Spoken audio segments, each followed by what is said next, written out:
বাঙালি special রান্নাঘরে সব বন্ধুদের স্বাগত। আজকে আমি রান্না করে দেখাবো ডিমের কারি। ডিমের কারি করার জন্য আমি এখানে নিয়ে নিয়েছি এখানে গোটা গরম মশলা, জিরে, তেজপাতা ফোড়ন দেওয়ার জন্য আমি এখানে নিয়ে নিয়েছি এখানে ধনে পাতা, আদা রসুন, নারকেল, একদম নরম নারকেল দিয়েছি, টমেটো কুচো, ধনে পাতা কুচো আর ডিম আর এই ধনে পাতা। এই আমার লেগেছে বন্ধুরা। রেসিপিটি শুরু করার আগে বলবো লাইক করবেন, শেয়ার করবেন, চ্যানেলটা ভালো লেগে গেলে সাবস্ক্রাইবার করে নেবেন। ঠিক বাড়িতে যেভাবে খাই ঠিক আপনি সেইভাবেই কিন্তু রেসিপিটা দেখাই। চলুন বন্ধুরা রেসিপিটি শুরু করা যাক। কেমন লাগছে রেসিপিটা অবশ্যই কিন্তু বলবেন।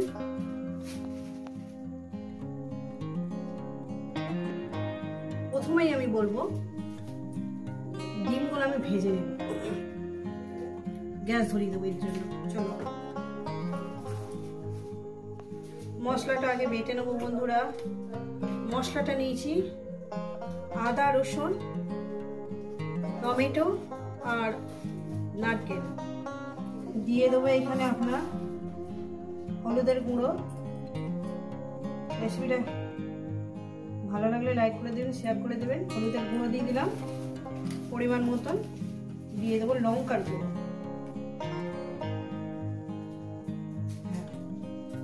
এক চামচের মতন দিলাম। এটা মিহি একটা পেস্ট বানিয়ে দেবো। চলো তো বন্ধুরা গ্যাস ধরিয়ে দিয়েছি, কড়া বসিয়ে দিয়েছি। একটু কথা হবে বন্ধুরা, কথা বলো, কিছু মনে করবেন না। বাড়ির মধ্যে পরিমাণ মতন তেলটা আমি দিয়ে দিলাম।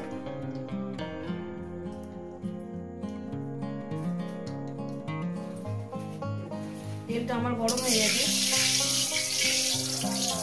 এর মধ্যে দিয়ে দেবো সামান্য হলুদের গুঁড়ো, সামান্য পরিমাণে হলুদের গুঁড়ো দিলাম। আর দিয়ে দেবো লবণ। ডিমটাকে আমি কেটে নিয়েছি এইভাবে, এই যে আগার দিকে একটু করে কেটে নিয়েছি। আগার দিকে এই আগার দিকে করে কেটে নিয়েছি। চালা চালা করে নিয়ে আগার দিকে করে কেটে নিয়েছি। সুন্দর করে ভেজে নেবো। রেসিপিটা কেমন লাগছে অবশ্যই কিন্তু বলবেন। বেশি কড়া ভাজবে।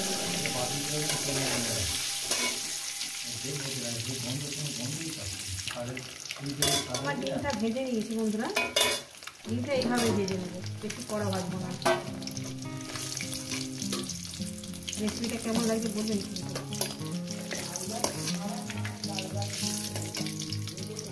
এই তেলের মধ্যে আমি আর কোনো তেল দেবো না।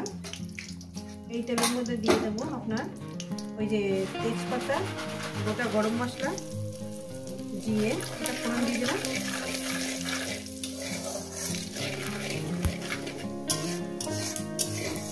কয়েক সেকেন্ড একটু ভেজে নেবো, যেহেতু ফ্লেভারটা যাতে তেলের মধ্যে ছড়িয়ে পড়ে, সবাই জানেন।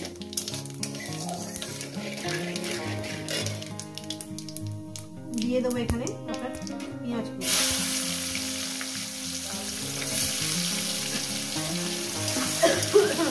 পেঁয়াজ কুচি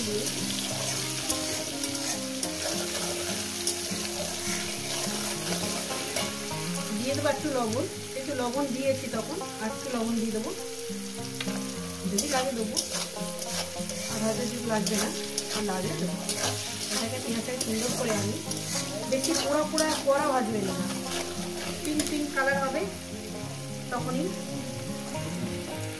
পেঁয়াজটাকে আমি ভেজে নিয়েছি। এরপর দিয়ে দেবো মশলাটি ধোয়া জলটাও দিয়ে দেবো। এখন দেবো না, পরে দেবো। আগে এটাকে সুন্দর করে কষিয়ে নেবো। যত সুন্দর করে কষাবে ততটাই টেস্টি হবে। গ্যাস কিন্তু মিডিয়ামে থেকে আর একটু কমিয়ে দেবে, মশলাটা যাতে পুড়ে যাতে না যায়।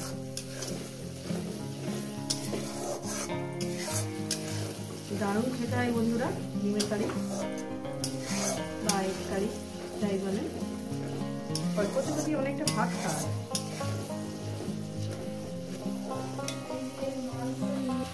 গরম মশলাটা আমি এখনই দিয়ে দেবো, যেহেতু সুন্দর ফ্লেভারটা চলে আসে, ভালো লাগবে।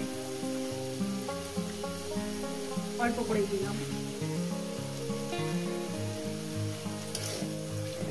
রেসিপি কিন্তু পুরোটাই দেখবেন, কিন্তু রেসিপি কিন্তু কেটে কেটে দেখবেন না, নাহলে কিছুই বুঝবেন না, তখন খুঁজে যাবে। মশলাটা একটু মিহি করে বেটে নেবেন।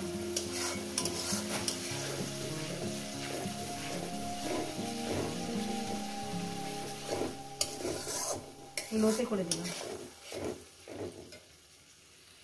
দিয়ে দেবো বন্ধুরা কয়েক দানা চিনি, কয়েক দানা চিনি দেবো এখানে, বেশি চিনি দেবো না, কয়েক দানা চিনি, একটু হালকা হালকা, যাতে ফ্লেভারটা খুব সুন্দর হয়। দিয়ে দেবো আপনার জল,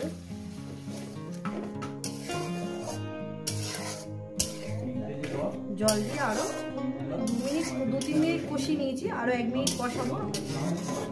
কষিয়ে বেশ গা মাখা হবে, সেইভাবে রান্নাটা করব। তো বন্ধুরা কষানো হয়ে গেছে আমার, কষিয়ে নিয়েছি। এরপর দিয়ে দেবো জল। দেখুন বন্ধুরা একদম অল্প পরিমাণে জলটা দেবো, আর দিয়ে মিনিমাম একদম লোতে আছে, আমার গ্যাস কিন্তু একদম লোতে আছে।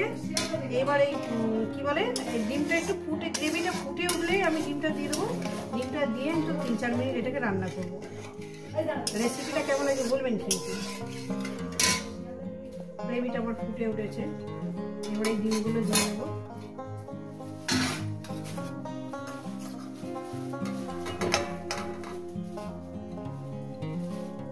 ডিমগুলো আমি দিয়ে দিলাম। এবার এটাকে আমি 5 মিনিট রান্না করবো মিডিয়াম গ্যাসে।